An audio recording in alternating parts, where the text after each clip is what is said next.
कहीं दूर एक दर्जी रहा करता था। वह दर्जी कपड़े को सील कर पैसा कमाया करता था। वह बस इतना ही पैसा कमा पाता था जितने से उसका जीवन चल सके। वह दर्जी खुद को बहादुर मानता था। एक दिन वह दर्जी अपने घर दही लेकर आया। उसने अपने दही को रख दिया और काम करने लगा। उसने सोचा कि काम खत्म करने के बाद वह मजे से दही खाएगा। कुछ देर के बाद दर्जी का काम खत्म हो गया तो वह अपने दही को खाने की ओर बढ़ा, पर दही में अब तक बहुत सी मक्खी बैठी हुई थी। दर्जी को उन मक्खी पर गुस्सा आ गया। उसने एक कपड़े से मक्खियों को मारा। कपड़े से मारने के कारण 7 मक्खी तुरंत ही जमीन पर गिरकर मर गई। इससे दर्जी बहुत ही खुश हुआ। उसे खुशी हो रही थी कि उसने कैसे एक बार में 7 को मार गिराया।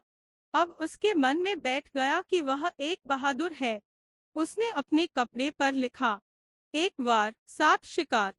वह अपने बारे में सभी को बताया करता था कि वह एक बार में 7 को मार सकता है।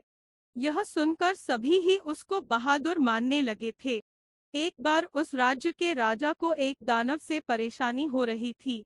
वह दानव राज्य के पास ही एक जंगल में रहा करता था। वह समय समय पर राज्य पर हमला करता और लोगों को मार कर खा जाता है। एक दिन राजा को पता चला कि राज्य में एक ऐसा बहादुर है जो कि एक बार में 7 शिकार करता है। राजा को लगा कि यही वह बहादुर है जो कि हमें उस दानव से आजाद करा सकता है। अगले दिन ही राजा से उस बहादुर दर्जी को अपने दरबार में बुलाया। यह खबर सुनकर दर्जी रात भर सो न सका। उसे खुद पर बहुत ही गर्व हो रहा था। अगले दिन दर्जी दरबार में पहुंच गया। राजा से अपनी सारी समस्या दर्जी से कह डाली। दर्जी ने कहा, आप चिंता न करें, उस दानव को मैं कुछ समय में ही हरा दूंगा। राजा ने दर्जी से कहा, तुम अपने साथ कुछ सैनिक और हाथियां लेकर जाओ। दर्जी ने तुरंत ही मना कर दिया। उसने कहा, मैं अकेले ही उसे हरा दूंगा। दर्जी अगले दिन ही अपने साथ पनीर का टुकड़ा और चिड़िया लेकर चल दिया। वह दर्जी जब जंगल में पहुंचा तो उसके सामने वह दानव आ खड़ा हुआ।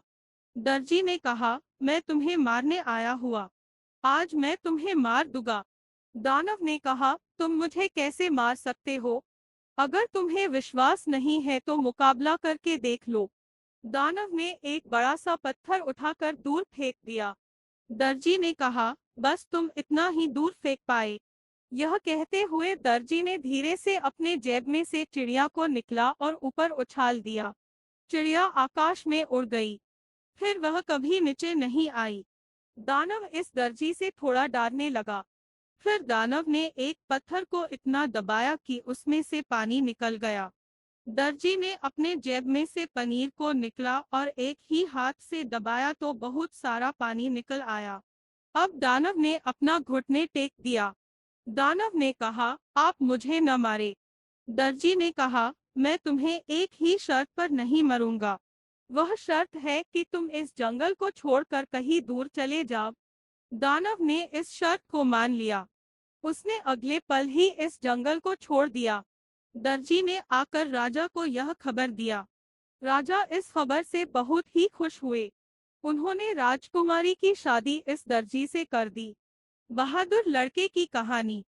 एक बार की बात है, एक गांव में अचानक चोरी बढ़ने लगी। उस गांव में हर रात किसी न किसी के घर चोरी हो जाया करती थी।